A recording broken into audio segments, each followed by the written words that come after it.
Olá, mais uma vez é um grande prazer estar em sua companhia. Começa agora o programa Análise Direta, o programa de entrevistas do canal Hit Notícias, que sempre conta com a participação de especialistas renomados, falando de temas importantes e interessantes para o seu dia a dia. E hoje o programa está mais do que especial. Aqui ao meu lado, a doutora Andréa Pereira. Ela que é médica nutróloga do Hospital Albert Einstein e vai falar muito sobre dietas adequadas para combater e prevenir o câncer. Tudo isso a partir de agora, no programa Análise Direta.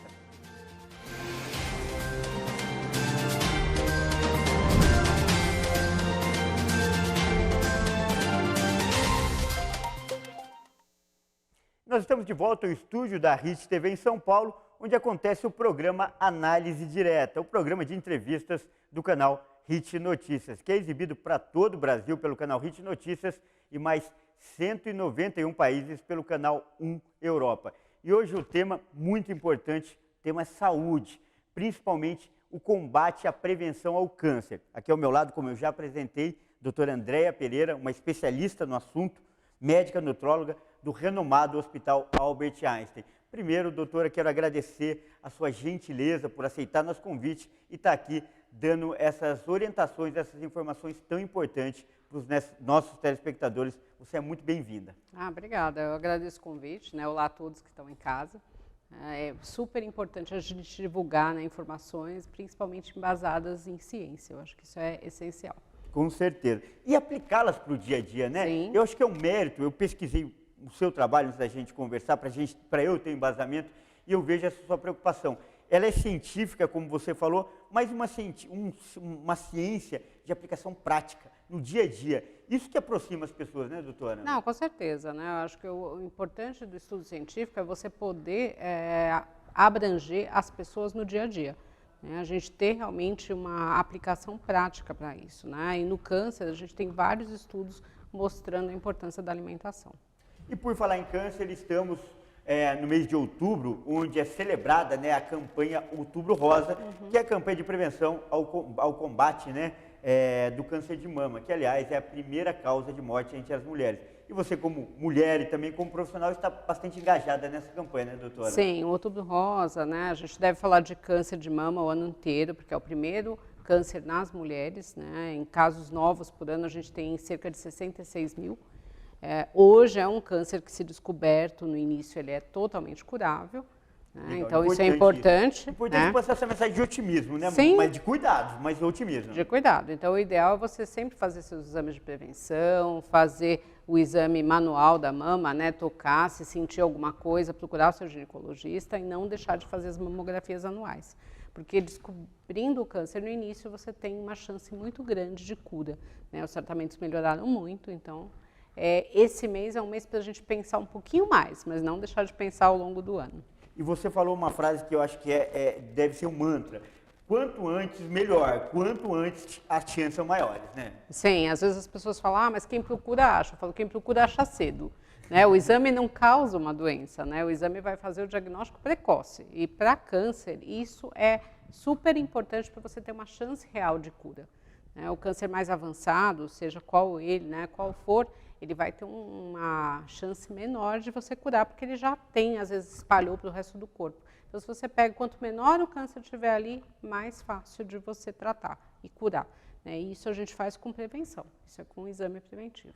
E esse quanto antes melhor, prevenção, como você falou agora, se encaixa bem no seu trabalho, porque independente qual parte do corpo possa estar com câncer, possa estar doente, ela pode começar pela boca, pela alimentação?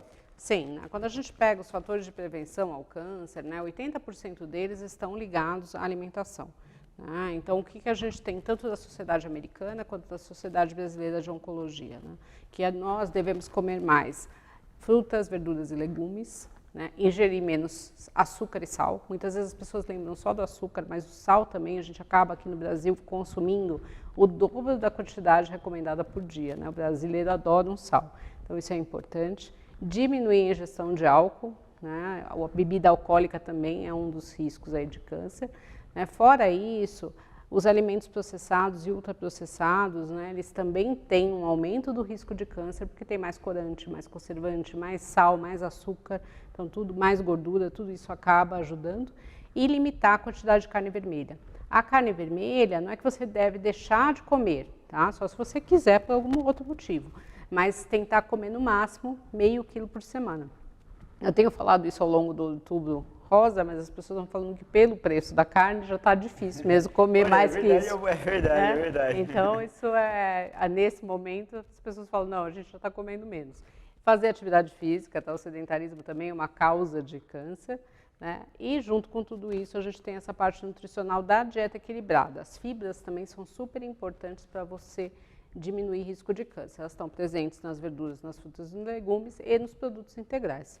Então, basicamente, uma alimentação saudável, ela ajuda muito a prevenir o câncer. E um outro problema que nós temos também é a obesidade. A obesidade, ela está ligada a 26 tipos de câncer, pelo menos.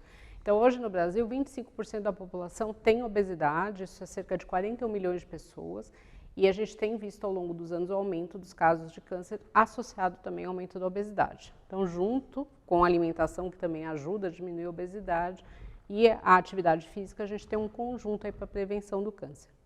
Você fez um alerta muito pertinente, mas não são coisas que são novidades, são coisas que são divulgadas exaustivamente. Sim. Mas as pessoas ainda assim têm resistência, né, de seguir esse cardápio, de seguir esse manual, que é o manual de prevenção, um manual de qualidade de vida. Sim, porque a mudança do estilo de vida é difícil, né? Quando você muda, você tem que mudar o estilo de vida da sua família, da sua casa, dos seus amigos. Nós somos bombardeados todo dia com uma série de propagandas de alimento, né? Cerca de 60% das propagandas, seja em TV ou na parte de internet, está ligada à alimentação, e nunca é uma propaganda de uma maçã. Eu nunca vejo ninguém fazendo, né? Sempre propaganda de algum produto industrializado. Daí eles exatamente. Então a gente tem isso, a gente tem uma propaganda. E assim, as pessoas saem para comer e muitas vezes a gente quer comer rápido. Quando eu quero comer rápido, uma alimentação com muita verdura, fibra, é muito mais difícil de mastigar. Então eu dou preferência para as coisas que não têm quase valor nutricional. Então a vida moderna joga contra. A vida moderna joga contra, a tecnologia faz com que a gente fique cada vez mais sedentário, isso não vai mudar, não adianta ser, né? A gente faz campanha disso, não use o elevador, desça no ponto antes, ande mais, mas é muito mais difícil, né? A gente tem uma facilidade, você chega na sua casa hoje, você tem o celular na mão, o controle, você não precisa levantar para nada, né? Isso só vai aumentar, cada vez você vai chegar, eu acho que vai chegar um dia que você vai chegar em casa e fala, cheguei, aí vem uma cadeira, já te leva para algum lugar e está tudo pronto. Verdade. Então a gente tem que fazer mais exercício, não tem jeito. E até aproveitando o rumo que essa conversa tomou, vou antecipar uma pergunta que eu faria depois. A pandemia especificamente, ela contribuiu a favor de melhores hábitos ou contra? As pessoas pioraram a alimentação? Qual é a avaliação que você faz? Olha, a gente não tem dados concretos disso, né? Mas a minha percepção é que nós tivemos dois grupos. Tiveram as pessoas que realmente engordaram, né, acabar pela facilidade da chegada da comida em casa, pela ansiedade, acabaram comendo muito mais carboidrato, coisas calóricas, deixaram de fazer os seus tratamentos para obesidade, por exemplo, deixaram de fazer atividade física, e tiveram as pessoas que não, que mudaram os hábitos de vida, começaram a cozinhar em casa, se preocuparam com uma alimentação mais saudável, se deram muito bem com prática de atividade física online ou ao ar livre. Então, eu acho que tiveram os dois extremos, as duas preocupações, né, das pessoas que engordaram e das pessoas que também adquiriram bons hábitos. Foi individual a reação da pessoa mediante ao problema, né? Foi. E assim, eu acho que a Covid, ela tem uma semelhança com o câncer, né? O paciente, quando ele descobre um câncer, ele tem medo de morrer.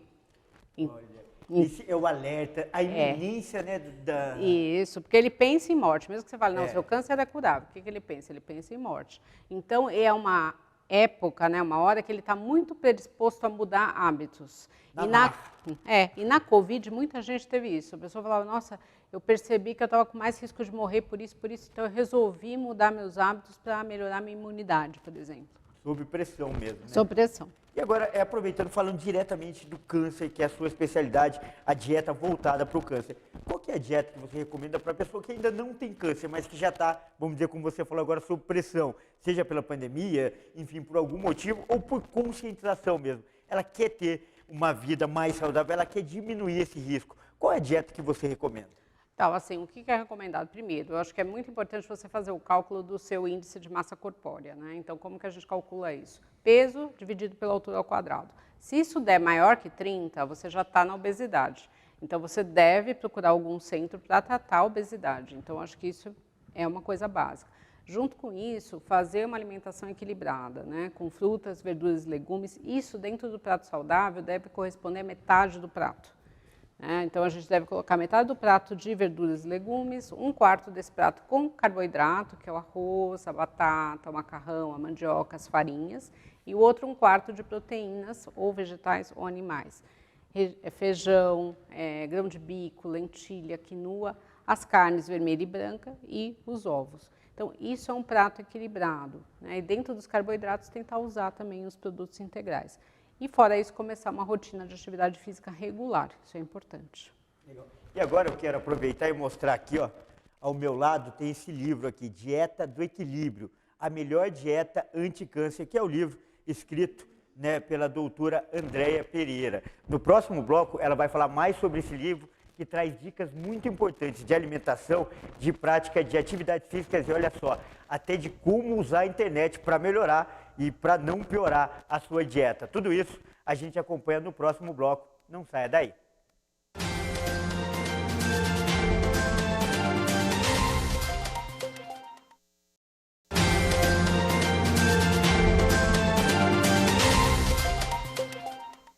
Nós estamos de volta ao estúdio da Hit TV em São Paulo com o segundo bloco do programa Análise Direta, o programa de entrevistas do canal Hit Notícias, que é transmitido para todo o Brasil pelo canal Hit Notícias e mais 191 países pelo canal 1 Europa. E nós continuamos agora essa conversa agradável, também saborosa em todos os sentidos, com a doutora Andréia Pereira, médica nutróloga. Doutora, no último bloco, a meu pedido, né, atendendo ao meu pedido, a minha pergunta, você deu uma orientação para pessoas que querem se prevenir.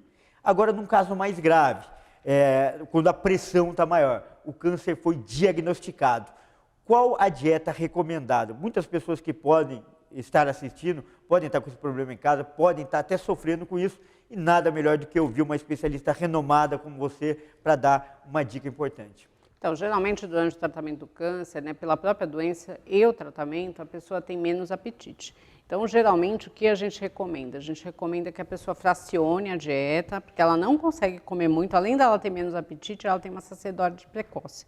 Então, com isso, você fraciona, né, as 3 refeições principais, café, almoço e jantar, e coloca uns lanchinhos nesse meio. E ela vai comer quantidades menores. Aí você tem que priorizar alimentos de qualidade, que é o que eu já falei no primeiro bloco, né? Da gente ter as verduras, os legumes, as frutas, as proteínas, vegetais e animais, o carboidrato, tudo é importante. Se ela tiver muita náusea, que pode acontecer durante a quimioterapia, a gente faz muito uso, às vezes, do gengibre, que ele ajuda, além dos remédios anti-vômitos, que eles são muito bons. Tanto que hoje a gente não vê na quimioterapia as pessoas vomitando como era antigamente. Então, tomar o remédio, eu sempre falo para o paciente, não tem resistência a tomar o remédio é bom, ele vai te ajudar. E junto com isso a gente pode, além de fracionar a dieta, realmente usar o gengibre, fazer fatias de frutas, pimenta, dedo de moça dentro da água, porque às vezes a alteração de paladar que eles têm também deixa a água com gosto estranho, eles precisam se hidratar. Então a gente lança a mão de várias estratégias, dependendo da época.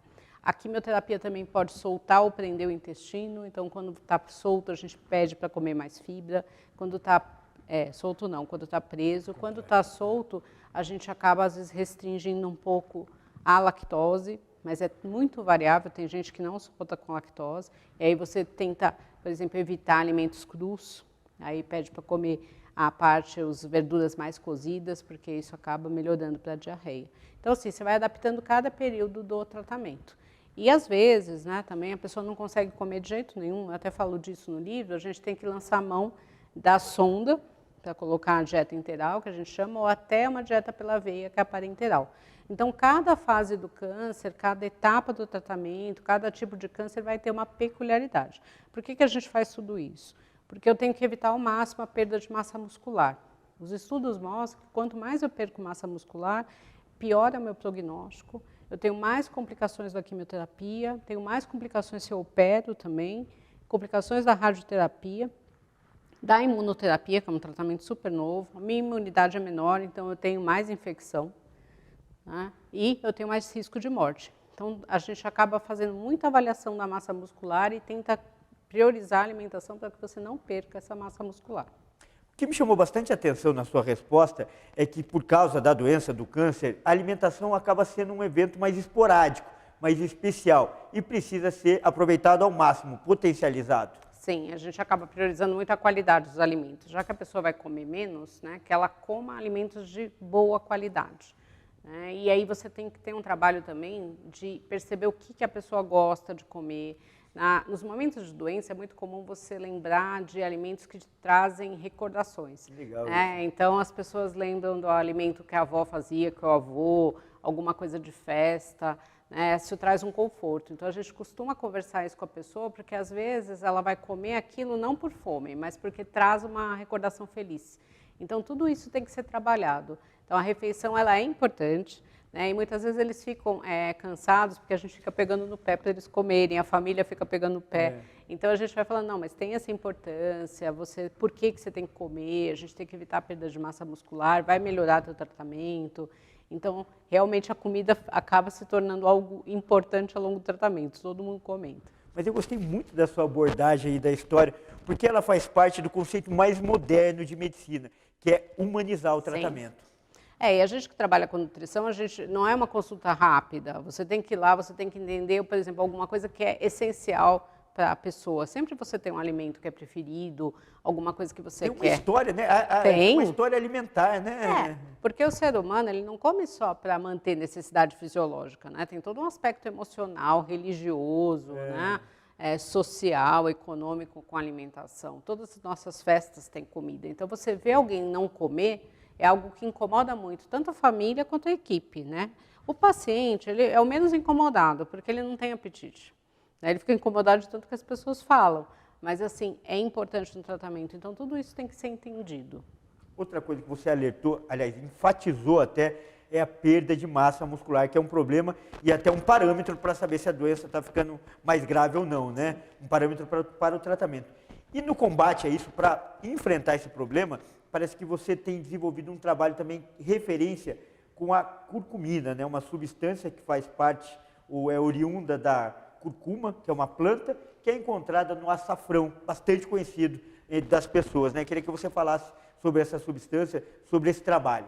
Então, na verdade, a curcumina é uma estratégia para ajudar. A alimentação, né, equilibrada é essencial para manter músculo, a atividade física também.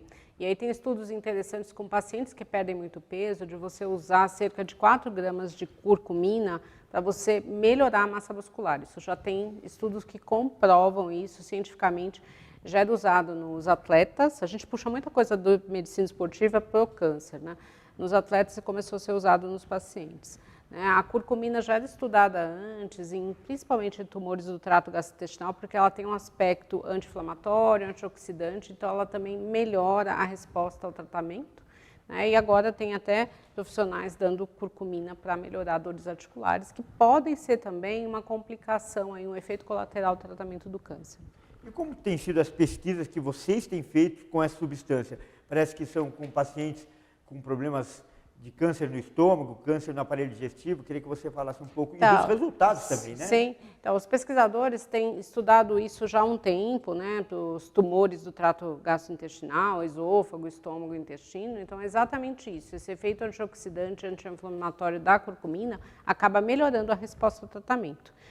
Antigamente, para você consumir, né, mais ou menos 250 a 500 miligramas de curcumina, que os estudos mostram que seria o ideal, é muito difícil na alimentação. Então, geralmente, a gente acaba fazendo a suplementação na forma de cápsula. Para aumentar a massa muscular, então, 4 gramas, mais difícil ainda. Então, a gente acaba lançando mão aí de cápsula, de sachê. Então, você acaba tendo que manipular isso. E dos efeitos práticos do paciente, tem algum tipo de exemplo? Dá para você mensurar com alguma... para a gente ter uma noção, né, do efeito? Na verdade, o que acontece? O que os estudos fazem? Eles vão estudando o paciente ao longo do tratamento, né, e eles percebem que quem usa pode ter uma resposta melhor, né, ao tratamento, com menos complicações, com menos efeitos colaterais. Né? Então, é um estudo mais longo. Né? Não tem, e assim, você tem que fazer o estudo para você ter certeza que foi aquela substância, que não foi alguma outra coisa. Né? Então, isso já tem sido bem estudado, isso é interessante. E eu fiz essa pergunta porque me ocorreu, e a gente já tinha conversado sobre isso antes do programa começar, que eu não tinha ouvido, eu não ouço, não vejo na mídia ainda muita divulgação sobre isso. Mas pode ser que acabe virando uma tendência até para as academias, por exemplo, que de tempos em tempos surgem alimentos que viram moda. Esse açafrão ou a curcumina pode acabar virando também? Pode. Tem potencial para isso? Tem potencial, eu acho que é interessante, talvez não sei por que não caiu no gosto da mídia, né? Já tem os estudos, não são tão novos, isso já existe, mas é interessante que às vezes alguém lança um estudo, aí isso começa a aparecer e as pessoas procuram.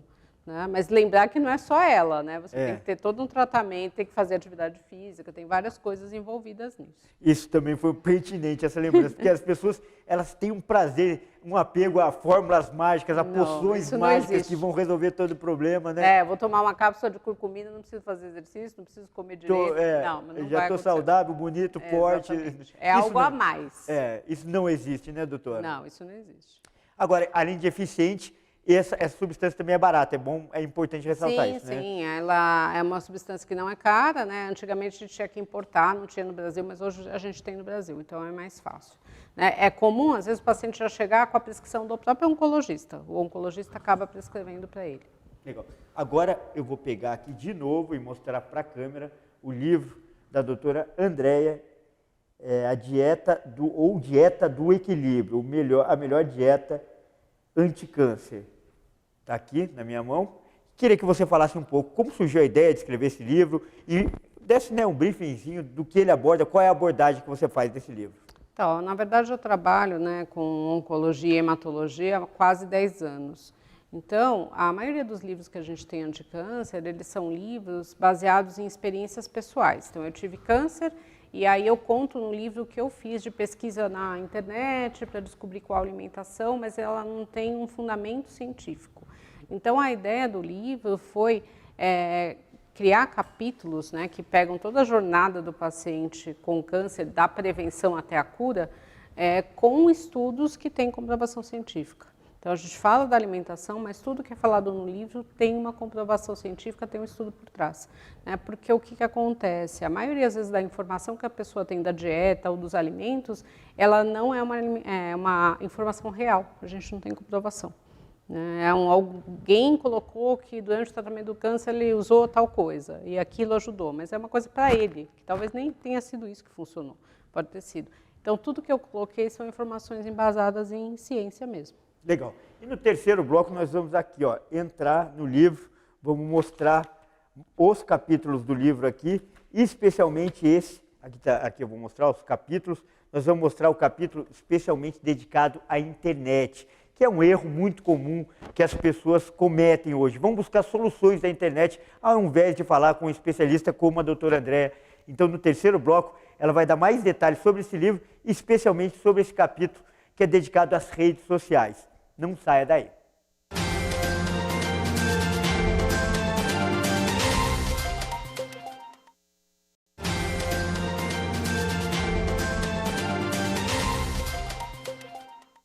Nós voltamos com o terceiro e último bloco do programa Análise Direta, o programa de entrevistas do canal HIT Notícias, que hoje está falando sobre dieta, alimentação, especialmente uma alimentação eficiente, voltada para o combate ao câncer. Ao meu lado, a nossa convidada de hoje, doutora Andréia Pereira, que é médica nutróloga do Hospital Albert Einstein. Doutora, antes da gente falar mais do livro, a gente passou até que meio rápido falando do açafrão, né, da curcumina, que é encontrada na planta curcuma, mas eu acho que faltou, até minha produção, né, chamou esse alerta, prestando atenção na nossa conversa. Como ela é encontrada na prática, na alimentação? É uma espécie de um tempero, além do açafrão, tem mais algum tipo de alimento que contém essa substância? Como a pessoa pode inserir no cardápio essa substância que faz tão bem? A curcumina, na verdade, ela é um tempero, né? Ela é encontrada no curry e no açafrão. Na Índia se usa muito, né? Porque eles colocam em todas as comidas. Aqui no Brasil a gente não tem esse paladar para a cúrcuma, né? Então, mas pode ser usada. E em algumas feiras, aqui em São Paulo eu só acho nas feiras de orgânico, você tem realmente ela in natura. Então dá para você congelar, ela é muito parecida com gengibre, só que ela é mais laranja. Então você pode congelar e ralar para colocar em sopas, em cozidos, por exemplo, que seria a cúrcuma in natura, ou você compra na forma dos temperos. O grande problema no tratamento do câncer, como os estudos mostram que você deveria usar quantidade de 250 a 500 miligramas, é muito difícil você conseguir isso com os temperos. Por isso que a gente acaba prescrevendo as cápsulas. Para concentrar mais, né? Para concentrar mais, porque teria que usar uma quantidade muito alta, então é difícil você chegar nessa quantidade. Mas é algo que você pode introduzir na sua alimentação, não todo dia. Muita gente usou também a cúrcuma agora na Covid como uma forma de aumentar a imunidade, né? As pessoas faziam o pó e tomavam junto com outras coisas. Por curiosidade, qual que é o paladar dela? É mais forte, mais adocicado? Ela é mais forte, mas ela tem um tempero, um gosto muito característico, né, de comida indiana. Quando a pessoa procura comida indiana, geralmente ela sente. Ela é mais amarelada, né, a coloração dela é mais escura. Né. Legal. E depois dessa aula de curcumina, né, agora todo mundo está especialista em curcumina, vamos voltar ao livro aqui, que eu já falei bastante, porque merece ser divulgado. É uma grande ajuda, né? É um grande legado que a doutora deixa. E eu queria que você falasse agora, doutora, especialmente dessa parte da internet. Porque eu vejo isso na minha casa, eu vejo na minha família. E creio que muitas pessoas também se identificam com essa história, principalmente em relação a cardápio, alimentos, as substâncias que podem fazer bem. Na verdade, se vende a ideia, mas sem embasamento científico nenhum. É comum isso, doutora? É comum. Geralmente, quando a pessoa tem o diagnóstico de câncer, a primeira coisa que ela procura na internet é dieta e câncer, ou nutrição e câncer, ou alimento e câncer. Nós temos mais de 2 milhões de citações desse assunto. Quando você clica, isso só em português. E aí o que a gente sabe é que mais ou menos 90% do que é falado é bobagem, não tem nenhum... 90%? 90%. Então o risco de pegar uma coisa errada, de tomar para si uma coisa errada é muito maior do que um acerto. É muito maior. E fora que tem pessoas que estão tentando vender um produto delas, né? Então não... Mero interesse comercial. Mero interesse comercial. Mas aí o que você vê lá? Você vê um depoimento, às vezes, de uma pessoa dizendo que é um médico, e às vezes nem é. Né, falando que aquilo é bom, que a pessoa pode largar, por exemplo, todo o tratamento do câncer, fazer aquela dieta ou comer aquele alimento que ele vai se curar. Isso não existe, isso é uma coisa que eu coloco na introdução do livro. Não existe dieta nem alimento que curem o câncer. A alimentação, ela ajuda no tratamento, ajuda na prevenção, mas você tem que fazer o tratamento, quimioterapia, radioterapia, transplante de medula óssea, cirurgia e alimentação junto, mas não uma dieta. Queria muito que isso existisse, mas não tem. Né? Então, tomar muito cuidado com essas informações. Então, é comum, né? Às vezes a pessoa compra aquele produto e aí começa a tomar, não fala para ninguém da equipe médica. Então, É mesmo? Sim. Porque ela confia mais na internet do que no médico. Então, uma das coisas que a gente vê muito, que é muito comum, é a babosa. Então, as pessoas começam a consumir, comer a babosa, e a babosa, ela dá muita irritação gástrica. Então, às vezes, a paciente vomita muito, a gente não sabe o que está acontecendo, perde peso, porque nada para no estômago. E aí, você fica perguntando se não tem nada a mais, a pessoa fala que está consumindo a babosa, aí a gente descobre o que está acontecendo. Então, ela fica naquela esperança que a babosa vai ajudar a curar o câncer, só que, às vezes, ela prejudica o tratamento. Ela começa a perder peso. Eu tive pacientes que morreram de desnutrição e não quiseram largar a babosa, por exemplo. Chega nesse nível, extremismo. porque a pessoa tem aquela esperança de que aquilo vai ser a pedra fundamental para a cura dela.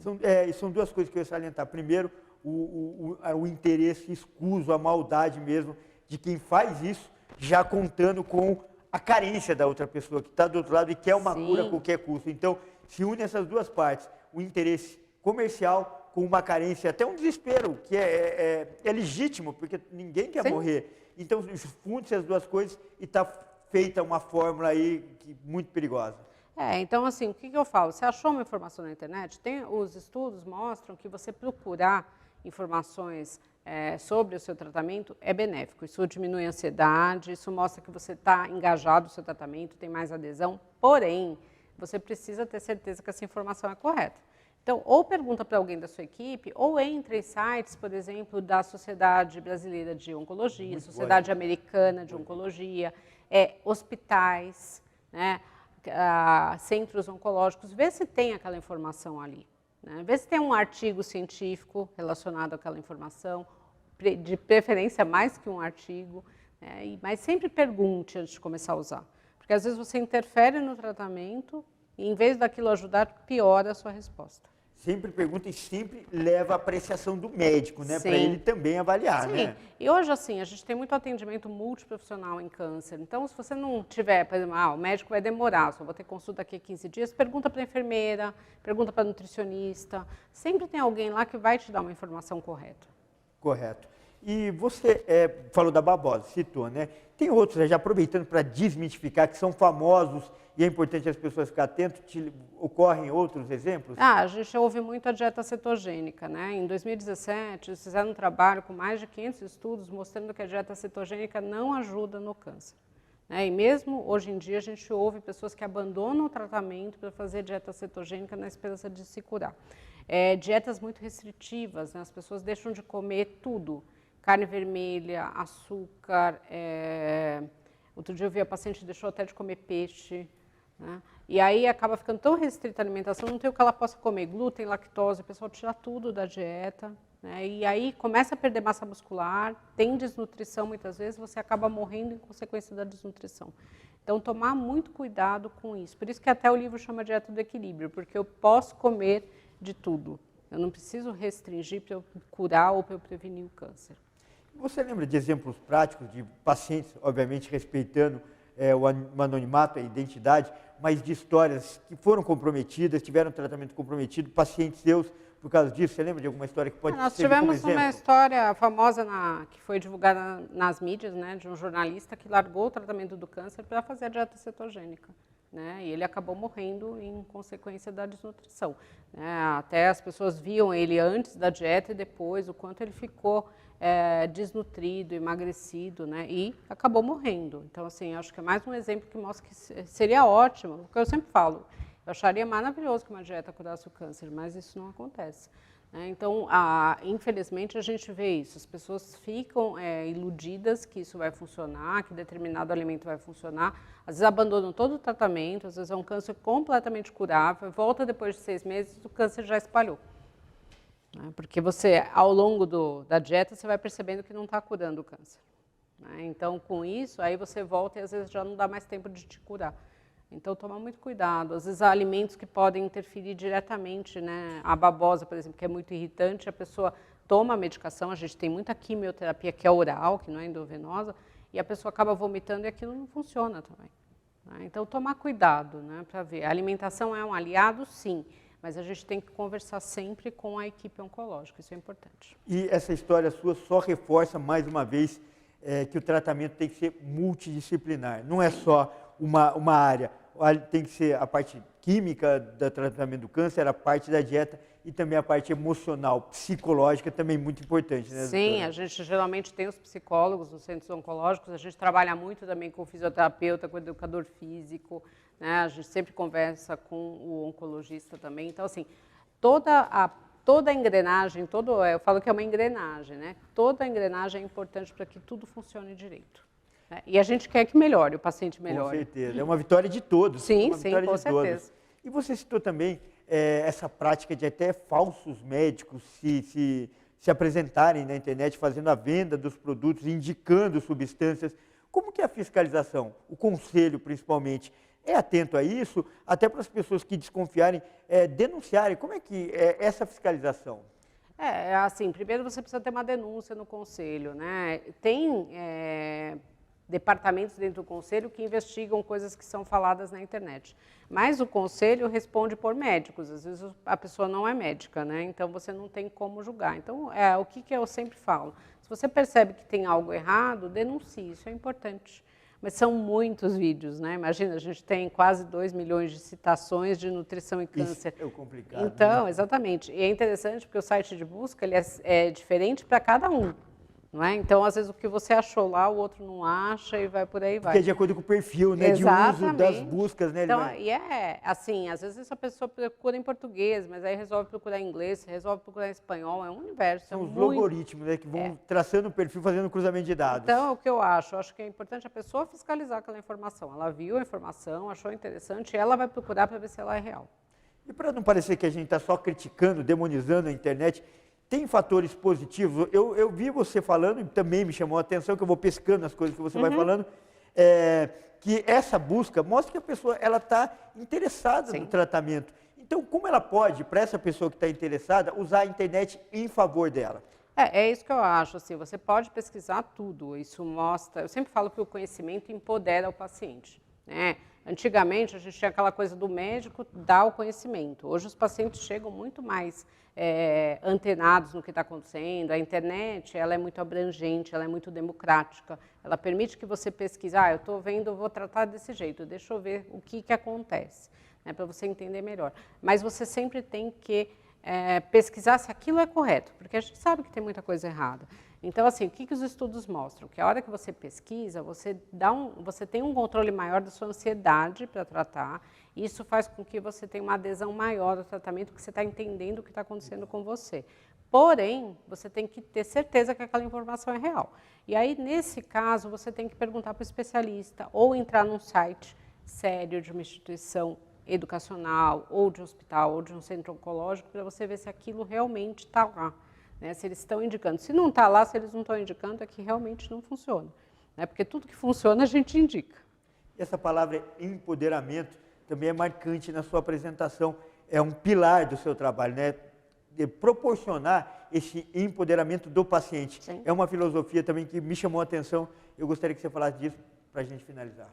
Eu acho que hoje, né, com a internet, com a facilidade das mídias, você tem realmente profissionais sérios que estão lá para ajudar as pessoas que têm um acesso à informação. Eu acho que a pandemia mostrou muito isso, né? Reuniões que eram inacessíveis porque eram do outro lado do mundo ou porque eram em outro estado, você consegue assistir em tempo real. Então, tem muita coisa boa na internet, eu acho que não tem que a gente só criticar. E quanto mais você sabe do que está acontecendo com você, melhor você vai entender, né? Você vai ajudar a equipe a te tratar melhor. Eu acho que o conhecimento, ele empodera realmente, eu acho que isso é muito importante. Doutora, infelizmente nosso programa vai chegando ao final, foi muito rápido, a conversa foi tão interessante, não tão saborosa como eu disse, que passou muito rápido. E eu vou te dizer, não deu nem para matar minha fome de conhecimento, usando aí uma linguagem da sua área. Mas eu quero lhe agradecer mais uma vez a participação e reservar esse espaço, esses minutos finais, para você se despedir, deixar os seus contatos, principalmente, inclusive para quem quiser encontrar esse livro. Bom, eu queria agradecer, eu acho que esse tipo de programa que vocês fazem, ele é super bem-vindo, porque ele traz realmente uma informação correta, a gente precisa disso, tá? Para quem tiver alguma dúvida que não foi sanada no programa, é muito fácil me achar nas mídias, é só doutora, abreviado DRA, Andrea.nutrologia, e eu vou ter um prazer enorme em responder as perguntas de vocês, e o livro tem no formato e-book e tem no formato impresso. Eu acho que o lugar mais fácil de achar é na Amazon, porque você acha os dois formatos. Tá? Espero que vocês leiam, gostem. A ideia foi ajudar. Eu escrevi com muito carinho, né? Foi até muito interessante o processo de escrever. Eu fui lembrando de várias pessoas queridas que passaram aí pela minha vida como pacientes. Foi muito bom e toda a equipe que trabalha comigo, eu aprendo muito com eles. Mais uma vez, muito obrigado. Gostei muito da conversa. E você, gostou? Quer assistir de novo? É só acessar as nossas redes sociais, no Facebook, /Programa Análise Direta, ou então no YouTube, no canal HIT Notícias. Lembrando que o nosso programa é transmitido para todo o Brasil pelo canal HIT Notícias e mais 191 países pelo canal 1 Europa. Você também pode participar pelo WhatsApp, mandando sugestões. O número 55 para quem está fora do país, 11 99 224 7760. E aqui é sempre assim. Você conta com a participação de especialistas renomados que falam de temas importantes e interessantes para o seu dia a dia. Então, continue ligado e até a próxima.